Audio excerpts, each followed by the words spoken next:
जय माता दी दोस्तों, कैसे हैं आप सब। दोस्तों बात कर रहे हैं 4 और 5 अक्टूबर की कि ये 2 दिन मकर राशि वालों के लिए कैसे रहने वाले हैं। इन 2 दिनों में मकर राशि वालों को क्या खुशखबरी सुनने को मिल सकती है, किन बातों में इन्हें सावधानी रखनी चाहिए। तो इन 2 दिनों का राशिफल जानने से पहले हम इन 2 दिनों का पंचांग जान लेते हैं। 4 अक्टूबर 2025 दिन शनिवार रहेगा। अश्विन माह शुक्ल पक्ष की द्वादशी तिथि जो 5:11 तक रहेगी। उसके बाद त्रयोदशी तिथि प्रारंभ हो जाएगी। शूल योग रहेगा जो 7:26 तक रहेगा। उसके बाद गण योग प्रारंभ हो जाएगा।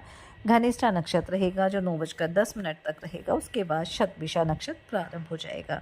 चंद्रमा कुंभ राशि में रहेंगे।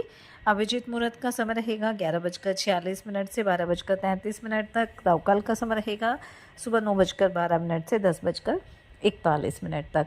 अब बात करते हैं 5 अक्टूबर की। 5 अक्टूबर 2025 दिन रविवार रहेगा। अश्विन माह शुक्ल पक्ष की त्रयोदशी तिथि जो 3:05 तक रहेगी। उसके बाद चतुर्दशी तिथि प्रारंभ हो जाएगी। गण योग रहेगा जो 4:34 तक रहेगा। उसके बाद वृद्धि योग प्रारंभ हो जाएगा। शतभिषा नक्षत्र रहेगा जो 8:02 तक रहेगा। उसके बाद पूर्वा भाद्रपद नक्षत्र रहेगा। चंद्रमा कुंभ राशि में रहेंगे।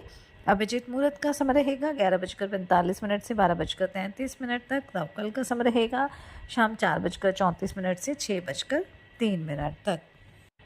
4 अक्टूबर 2025 दिन शनिवार को प्रदोष व्रत रहेगा।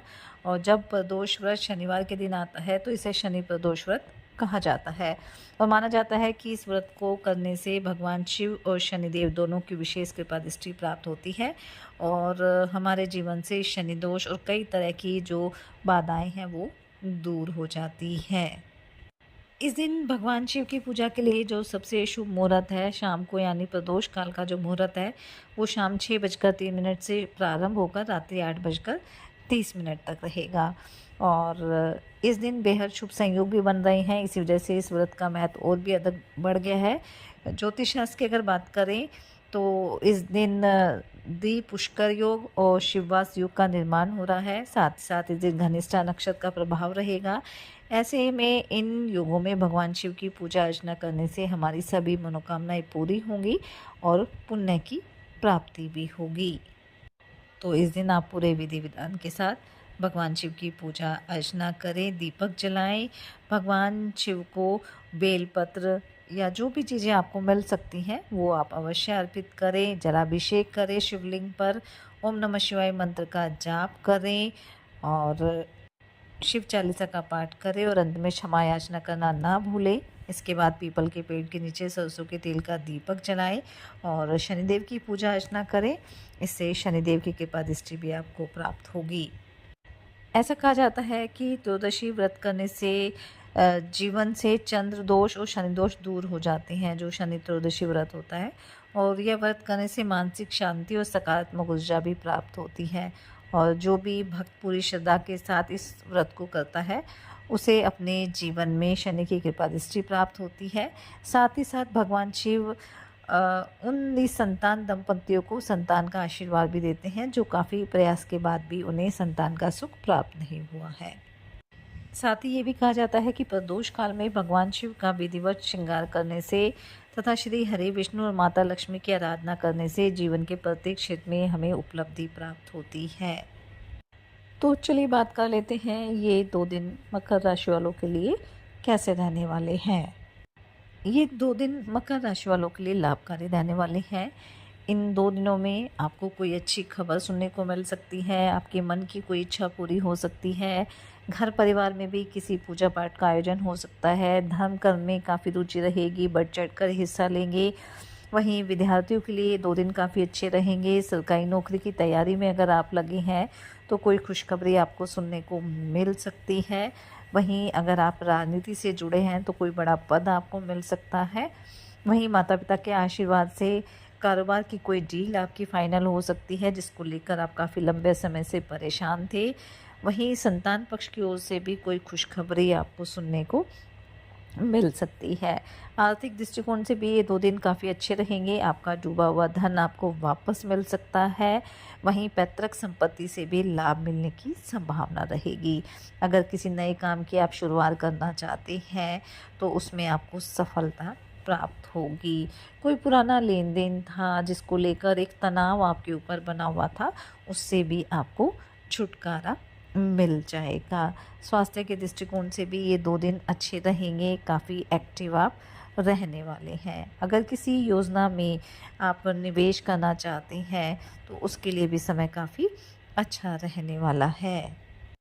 इन 2 दिनों में कुछ ख़ास लोगों से आपकी मुलाकात होगी जो भविष्य में आपके लिए काफ़ी फ़ायदेमंद भी साबित होंगे। अगर आप किसी प्रॉपर्टी को खरीदने के लिए सोच रही हैं तो उसके लिए आप कोई लोन अप्लाई कर सकते हैं और उसमें आपको सफलता ही प्राप्त होगी। जो विद्यार्थी विदेश जाकर शिक्षा ग्रहण करना चाहते हैं, उनके मन की इच्छा जल्दी ही पूरी हो सकती है।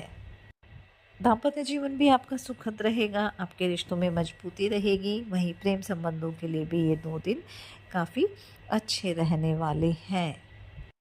अगर आपका कारोबार पार्टनरशिप में है तो उसके लिए भी समय काफ़ी अच्छा रहेगा। आपको एक के बाद एक योजना में धन लगाने का मौका मिलेगा।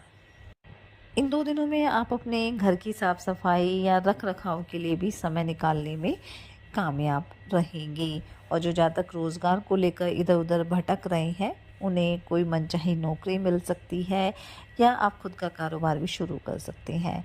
आपकी जो आमदनी है काफ़ी अच्छी रहने वाली है। इन 2 दिनों में आप कहीं बाहर घूमने फिरने की भी प्लानिंग कर सकते हैं। सामाजिक कार्यों से भी आप जुड़कर काफ़ी नाम कमाएंगे और इससे घर परिवार के मान सम्मान में भी वृद्धि होगी। आप किसी नए घर मकान को बनवाने का काम भी शुरू कर सकते हैं। नौकरी पेशा लोगों के लिए भी समय अच्छा रहेगा। आपको अपने सहयोगियों से पूरा सहयोग मिलने वाला है। वहीं बॉस से भी आपके रिश्ते काफ़ी बेहतर रहने वाले हैं। जो जातक अविवाहित है उनके विवाह का प्रस्ताव आ सकता है और हो सकता है इस प्रस्ताव पे सबकी हाँ हो जाए और आपका विवाह भी तय हो सकता है। तो कुल मिलाकर देखा जाए तो ये जो 2 दिन हैं काफ़ी अच्छे रहेंगे। कोई बड़ी खबर आपको सुनने को मिल सकती है। आर्थिक दृष्टिकोण से संबंधित कोई अच्छी खबर मिल सकती है। इसलिए इस समय का फ़ायदा ज़रूर उठाएं, मेहनत करें, अपने प्रयास जारी रखें। साथ ही सच्चे मन से आप ईश्वर आराधना करें। हनुमान जी और शनिदेव की आराधना करें। हनुमान चालीसा का पाठ जरूर करें। शनि प्रदोष व्रत रहेगा तो शनिदेव की पूजा अर्चना भी करें। पीपल के पेड़ के नीचे सरसों के तेल का दीपक जलाएं। ओम नमः शिवाय मंत्र का वहीं बैठकर एक माला का जाप आप अवश्य करें। अपनी सामर्थ्य अनुसार गरीब और असहाय लोगों की मदद करें, उन्हें दान दक्षिणा दें। इससे आपके जीवन में सदैव खुशियाँ बनी रहेगी। ये 2 दिन आपके लिए मंगलकारी रहे। इसी मंगल कामना के साथ जय माता दी।